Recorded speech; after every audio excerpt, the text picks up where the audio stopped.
नमस्कार, मैं हूं विशाल कुमार पांडे और आप देख रहे हैं स्वदेश वाणी। फर्जी कॉल सेंटर एक्सपोजर का आज छठा दिन है। अभी तक इस केस में क्या प्रोग्रेस हुआ ये हम आपको बताते हैं। प्रशासन से जब हमारी बात होती है तो प्रशासन कोरोना का हमें एक बहाना बना करके बोलते हैं कि उनको कोरोना है।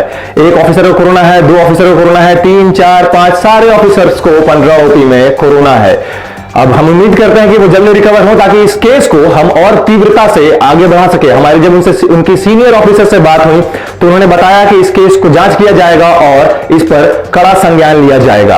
आपको इससे पहले कि हम कुछ और जानकारी दें इस केस के बारे में, कुछ चीजें बताना चाहते हैं। जैसे जब हम वहां पर पहुंचे, प्रशासन कहां चूकी। पहला, उन्होंने प्राथमिकता दर्ज नहीं की। जी हां, प्रशासन ने 15 ओपी की लापरवाही देखी कि उन्होंने प्राथमिकता दर्ज नहीं की।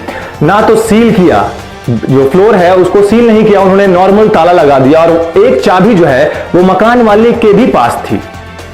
ताज्जुब की बात है, जब प्रशासन किसी जगह पर रेड मारता है या उनको वहां से कोई क्राइम सस्पेक्ट मिलता है तो प्रशासन का छानबीन के बाद सबसे पहला काम होता है कि उस जगह को वो सील कर दें।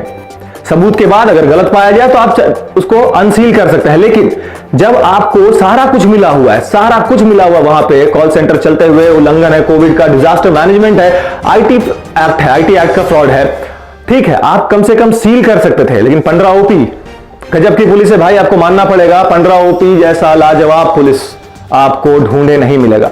उन्होंने कुछ नहीं, नॉर्मल ताला से बंद किया। जो अपराधी पाए गए सस्पेक्ट, उनके नॉर्मल सिग्नेचर्स लिए और उनको पकड़ा तक नहीं, ना ही बोला कि आप आके थाने में रिपोर्ट करें। ताज्जुब की बात है, अगर प्रशासन इस तरह का कोताही और ढिलाई दिखाएगी तो इंसान जो मनुष्य है वो कहां जाएगा न्याय के लिए।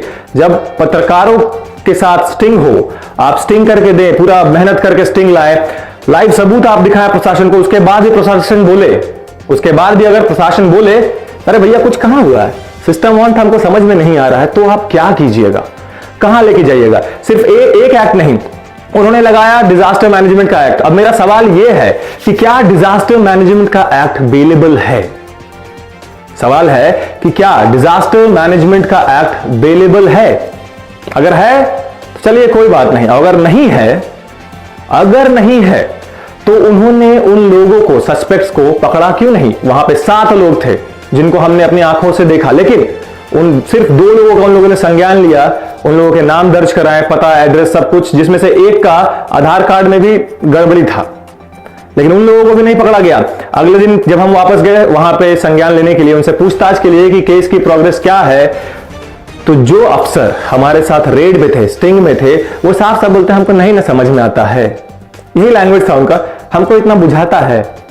अगर नहीं बुझाता तो एटलीस्ट आप सील कर सकते थे।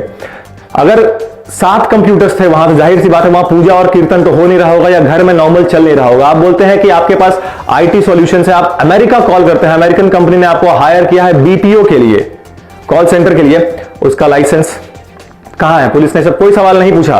और जब हमारी बात होती है तो वो बोलते हैं, प्रशासन ने हमें प्रशासन के द्वारा बताया गया कि उनके पास लाइसेंस है। लाइसेंस है तो आप दिखाइए लाइसेंस, कहां है लाइसेंस? ठीक है, और सिर्फ एक लाइसेंस नहीं, अगर आप घर पे चला रहे हैं तो नगर पालिका एक्ट का लाइसेंस कहां है? चलाने का परमिशन कहां है? बहुत सारे ऐसे सवाल हैं, सवाल जो आज मैं आपको नहीं बताऊंगा, क्योंकि अगर मैं बता दूंगा तो शायद वो सतर्क हो जाएं। इसके पीछे हम हाथ धो के पड़े हुए हैं। जब तक हम एक्सपोज नहीं करेंगे इन लोगों को, तब तक हम रुकने वाले नहीं हैं। और भी बहुत सारे सवाल हैं, लेकिन इन सवालों को सही समय पे, सही वक्त पर हम आपको दिखाएंगे, क्योंकि हमारी तैयारी पूरी है। जुड़े रहिएगा आप हमारे साथ, क्योंकि हम इस केस के तह तक जाने वाले हैं। सारे पन्ने को खोल के रख देंगे हम। देखते रहिए स्वदेश वाणी।